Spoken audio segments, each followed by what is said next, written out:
Devo estar a ficar velho. As Paulas Cristinas têm mais de 20 anos. Os Brunos Miguéis já vão nos 15. As Cátias e as Sónias deram lugar a Martas, Catarinas, Marianas. A maior parte dos polícias são mais novos que eu. Comecei a gostar de sopa de nabiças. A apetecer-me voltar mais cedo para casa. A observar no espelho matinal desabamentos, rugas imprevistas, a boca entre parênteses cada vez mais fundos. A ver os meus retratos de criança como se olhasse um estranho. Pensando bem, e digo isto ao espelho, não sou um senhor de idade que conservou o coração menino. Sou um menino cujo envelope se gastou.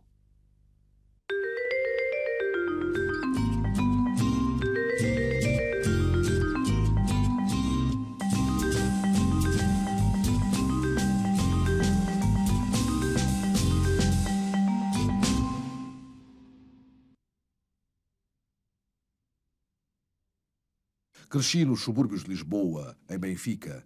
Então, quintinhas, travessas, casas baixas.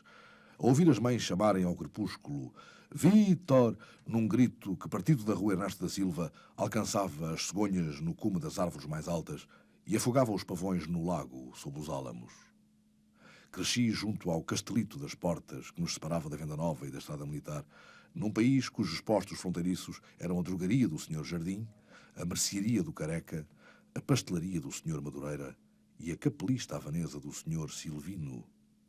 E demorava-me, à tarde, na oficina de sapateiro do Sr. Florindo, a bater sola num cubículo escuro rodeado de cegos sentados em banquinhos baixos, envoltos no cheiro de cabedal e miséria que se mantém como o único odor de santidade que conheço. A Dona Maria Salgado, pequenina, magra, sempre de luto, transportava a Sagrada Família numa caixa, de vivenda em vivenda, e os meus avós recebiam na sala, durante 15 dias, essas 3 figuras de barro numa redoma embaciada que as criadas iluminavam de pavios de azeite. Cresci entre o Sr. Paulo, que consertava com guitas e caniços as asas dos pardais, e os Ferro-Bico, cuja tia fugiu com um cigano e lia a sina nas praias, embuçada de negro como a viúva do marujo que nunca deu à costa. Os meus amigos tinham nomes próprios tremendos, Lafayette, Jaurès, e habitavam rés do chão de janelas ao nível da calçada, onde se distinguiam aparelhos de rádio gigantescos, vasos de manjerico e madrinhas de chinelos. O cão da fábrica de cortumes acendia latidos fosforescentes nas noites de julho, quando o pólen da acácia me chovia nas pálpebras. Eu, morto de amores pela mulher de Sandokan, descobria-me unicórnio trancado na retrete da escola e o brigadeiro Maia, de boina basca, descia à adega dos ossos a gesticular contra o regime. Na época em que, aos 13 anos, me estreiei no hóquei em patins do Futebol Benfica, o guarda-redes enjumaçado como um barão medieval apontou-me ao pasmo dos colegas: o pai do russo é doutor, no que constituiu de imediato a minha primeira glória desportiva e a primeira tenebrosa responsabilidade, a partir do momento em que o treinador, a palpar-me os músculos com os olhos, preveniu numa careta de dúvida: sempre estou para ver se lhe chegas ao russo, que o teu pai no ringue era lixado para a porrada. O dono da farmácia União jogava ao pau, a esposa do proprietário da farmácia Marques era uma grega sumptuosa de nádegas de ânfora e pupilas acesas que me fazia esquecer a mulher de Sandokan ao vê-la aos domingos a caminho da igreja. O sineiro a quem chamavam Zé Martelo e que tocava o papagaio loiro na elevação da missa do meio-dia, em vez do a 13 de maio obrigatório, possuía uma agência funerária cujo prospecto reclame começava: para que teima Vossa Excelência em viver, se por 100 escudos pode ter um lindo funeral, e eu escrevia versos nos intervalos do hóquei, fumava às escondidas. Uma das minhas extremidades tocava Jesus Correia e a outra Camões, e era indecentemente feliz. Hoje, se vou a Benfica, não encontro Benfica. Os pavões calaram-se. Nenhuma cegonha na Palmeira dos Correios. Já não existe a Palmeira dos Correios. A Quinta dos Lobo Antunes foi vendida. O Sr. Silvino, o Sr. Florindo e o Sr. Jardim morreram. Ergueram prédios no lugar das casas. Mas eu suspeito que por baixo destes edifícios de 5, e 6, e 7, e 8, e 9 andares, num ponto qualquer, sob marquises e sucursais de banco, o Sr. Paulo ainda conserta com guitas e caniços as asas dos pardais. A Dona Maria Salgado ainda trota de vivenda em vivenda com a Sagrada Família na sua redoma embaciada. O Lafayette e o Jaurès jogam alvirinhas na calçada do Tujal, cercados de vasos de manjerico e madrinhas de chinelos. Não há pavões nem cegonhas, e, contudo, a acácia dos meus pais, teimosa, resiste. Talvez que só a acácia resista, que só ela sobeje desse tempo como o mastro furando as ondas de um navio submerso. A acácia basta-me. Arrasaram as lojas e os pátios, não tocam o papagaio loiro no sino, mas a acácia resiste. Resiste. E sei que junto do seu tronco, se fechar os olhos e encostar a orelha ao seu tronco, hei de ouvir a voz da minha mãe chamar António, e um miúdo russo atravessará o quintal com um saco de berlindes na algibeira, passará por mim sem me ver e sumir-se-á lá em cima no quarto, a sonhar que ao menos a mulher de Sandokan não o obrigaria nunca a comer puré de batata nem sopa de nabiças durante o tormento do jantar.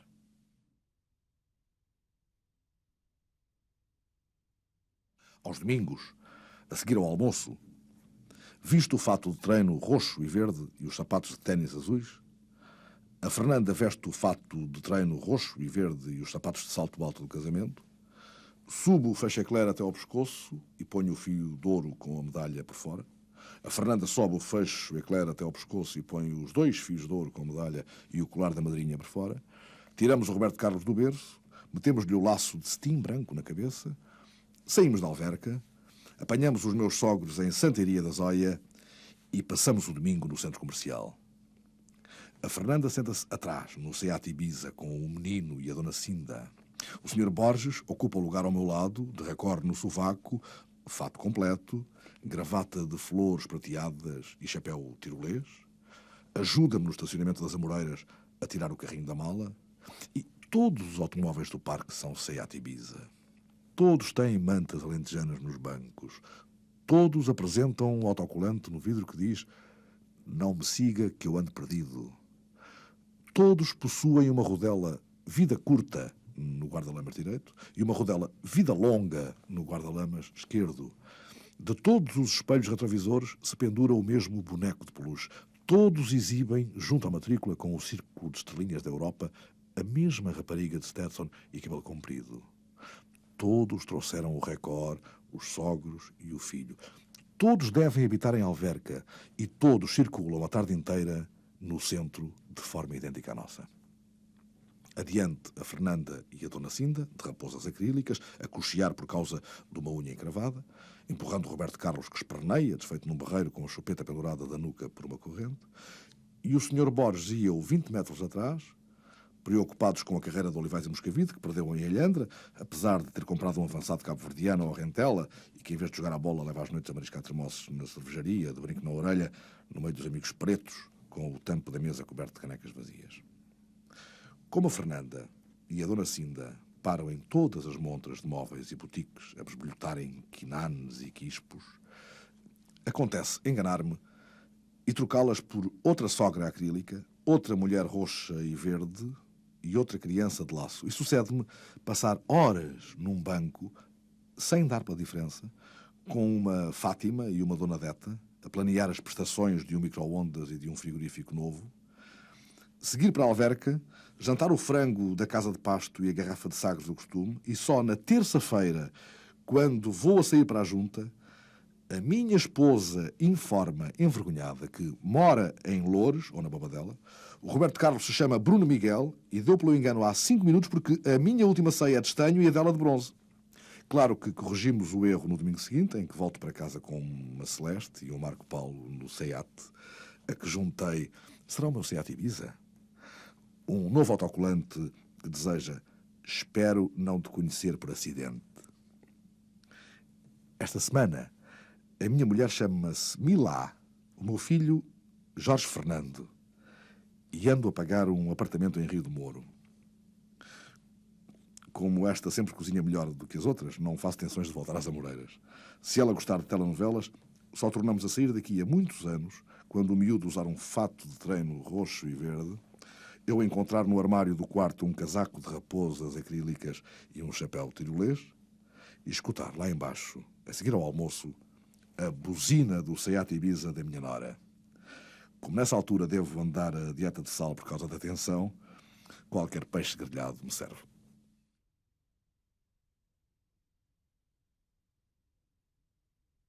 Odeio os semáforos. Em primeiro lugar, porque estão sempre vermelhos quando tenho pressa e verdes quando não tenho nenhuma. Sem falar do amarelo, que provoca em mim uma indecisão horrível. Travo ou acelero? Travo ou acelero? Travo ou acelero? Acelero, depois travo, volto a acelerar e, ao travar de novo, já me entrou uma furgoneta pela porta, já se juntou uma data de gente na esperança de sangue, já um tipo de chave inglesa na mão saiu da furgoneta a chamar-me o seu camelo, já a companhia de seguros me propõe calorosamente que a troque por uma rival qualquer, já não tenho carro por uma semana, já me ponho na borda do passeio a fazer sinais de náufrago aos táxis, já pago um dinheirão por cada viagem e, ainda por cima, tenho de aturar o pirilampo mágico e a Nossa Senhora de alumínio do tablier, o esqueleto de plástico pendurado do retrovisor, o autocolante da menina de cabelos compridos e chapéu ao lado do aviso "não fumo que sou asmático". Proximidade que me leva a supor que os problemas respiratórios se acentuaram devido a alguma perfídia secreta da menina que não consigo perceber qual seja.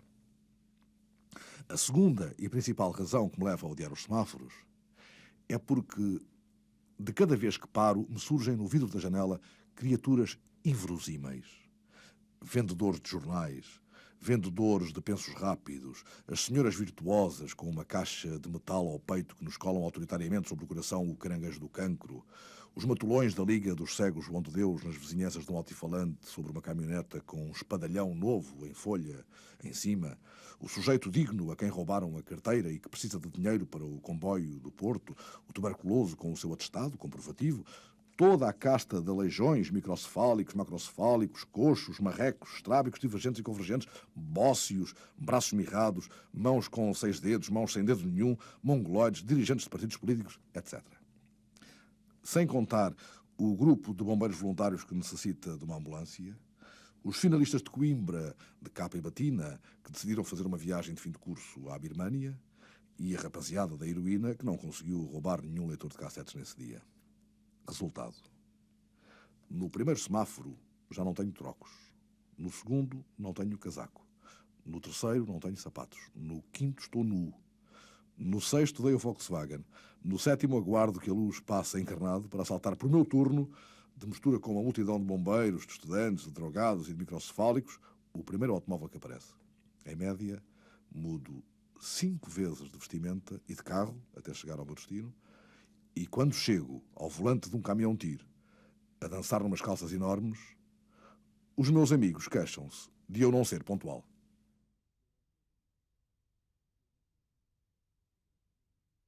Ontem fui ver a casa, Ana. Quer dizer, eu sabia que já não havia a casa, mas insistia em ir a Campo de Ourique mesmo assim. Você sabe, a casa dos meus pais, por trás da igreja. A vivendinha de 2 andares, em cujo jardim costumávamos brincar, ajoelhados no trevo dos coelhos, perto da gaiola, da rede, ao fundo do quintal, onde os olhos, as orelhas e os focinhos deles tremiam. Aliás, quando me lembro da casa, é sobretudo isso que recordo. Uma silenciosa agitação de sombras na gaiola encostada ao muro, sob a nespreira sáfara. Pupilazinhas vermelhas, pálpebras que me espiam, que nos espiam, secretas da infância.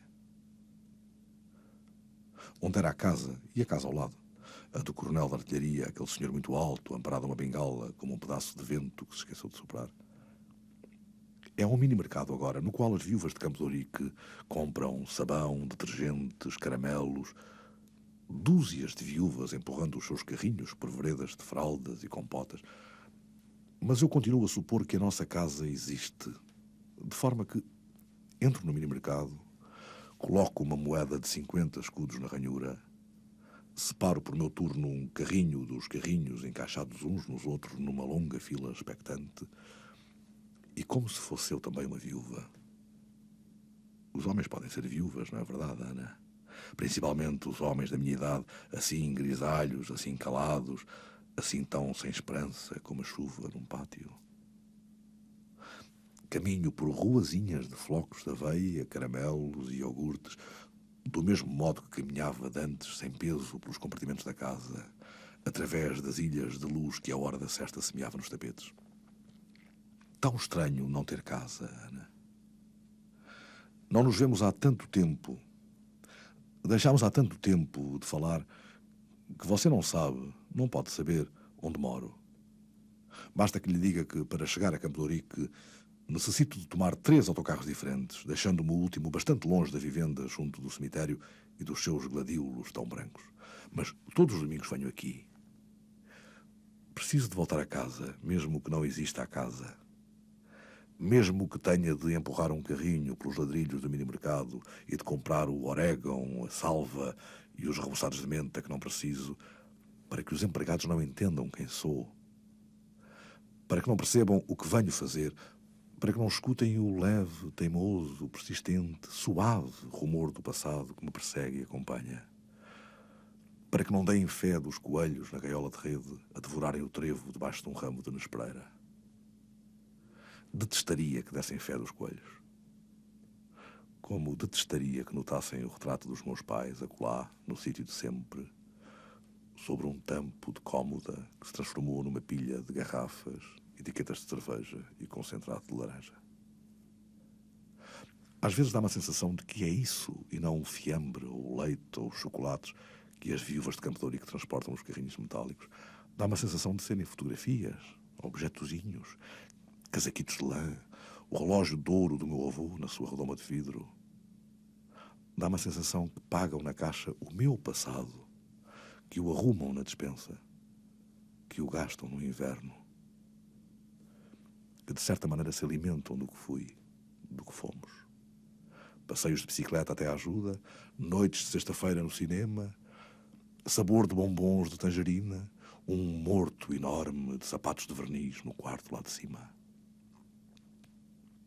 Que estranhas estas viúvas, Ana, todas de negro, com um chapelito de véu na cabeça, caminhando em fila num trote miúdo, carregando em sacos de plástico o que me pertence, o que durante anos sem fim me pertenceu. Daqui, de onde lhe escrevo, uma leitariazinha modesta perto da nossa casa, com um televisor apagado em cima de latas de biscoitos. Olho o mini-mercado que a última delas abandona e sei que, se entrar, se introduzir uma moeda de 50 escudos na ranhura, separar um carrinho e me dirigir com ele para as avenidas de latas de molho de tomate e pão de forma, encontrarei dúzias e dúzias de coelhos mastigando, à falta de trevo, os desenhos da carpete, numa casa em que a ausência se multiplica nos compartimentos sem ninguém. A empregada da caixa, sem os ver, lê uma fotonovela encostada ao balcão. E passearei por entre as prateleiras em busca de um odor que não há.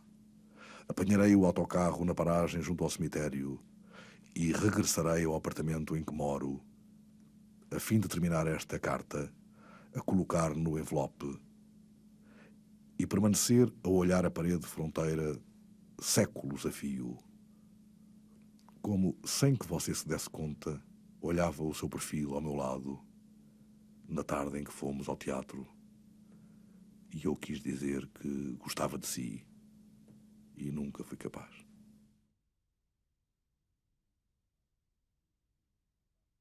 Se me perguntasses o que sinto, teria dificuldade em responder. Fisicamente é uma espécie de lassidão, de desinteresse, de cansaço, como antes da gripe ou outra doença qualquer, como antes da morte. As pernas doem-me, pesadas.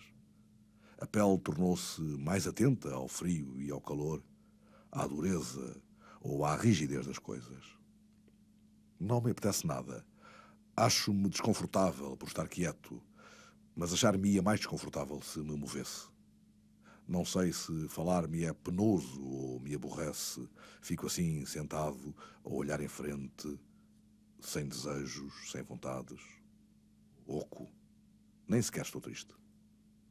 Apenas passividade e indiferença. Os intestinos movem-se-me brandamente. Escuto sem prazer a minha respiração, as batidas do sangue nas orelhas.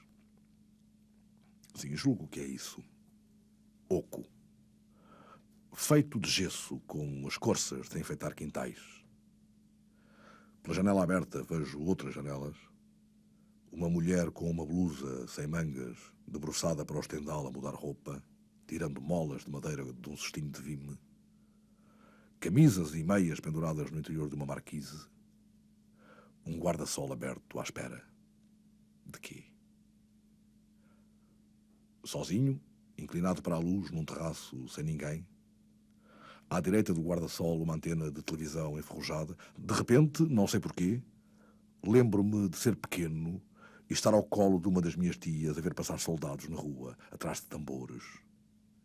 Morávamos no norte da cidade, onde a cidade acabava, e quase logo a seguir à casa dos meus avós começavam campos, oliveiras, rebanhos.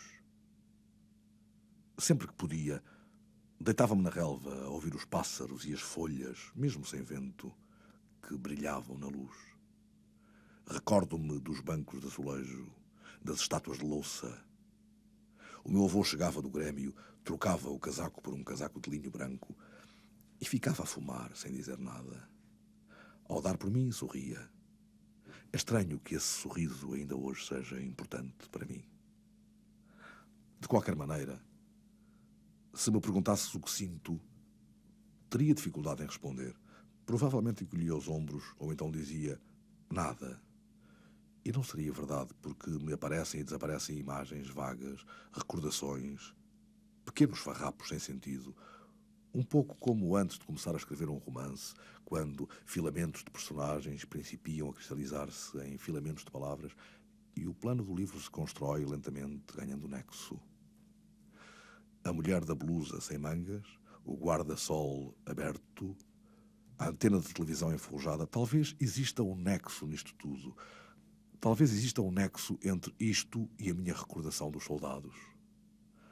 Muito depois de terem desaparecido, o tambor continuava nas nossas cabeças, mesmo durante a noite, ou no dia seguinte, quando ia olhar os sapos à quinta e o lobo da Alsácia galopava ao longo do arame que prendia a corrente, junto à porta do caseiro, que continua a ocupar-se das árvores e das flores dos meus pais. Perdeu os dentes quase todos e é muito velho agora. Cumprimenta-me tirando o chapéu. Menino. Procura focar-me através das nuvens horríveis das cataratas. Como sou o filho mais velho, do filho mais velho daquele que ainda chama meu senhor, a mulher do caseiro tenta beijar-me a mão e aproveita para chorar. Ai, menino. Sobre os tempos idos, limpando as bochechas com o avental. Ai, menino. Como se tivesse sido mais feliz outrora. Ali está ela, nova, a correr atrás dos filhos, jogando-lhes os tamancos sem lhes acertar. Sempre cheia de ciúmes das cozinheiras, das criadas, armando cenas no pátio, ameaças, gritos. Nessa época eu passava todas as horas que podia no celeiro. Adorava o cheiro do celeiro e umas arcas que lá estavam, fechadas à chave. Pelos buracos do teto via-se o céu e os bandos de patos em setembro, a caminho de Marrocos. Se me perguntasses o que sinto, julgo que diria isso mesmo. Sinto-me como os bandos de patos em setembro, a caminho de Marrocos. Ou os morcegos pendurados da trave do celeiro, à espera.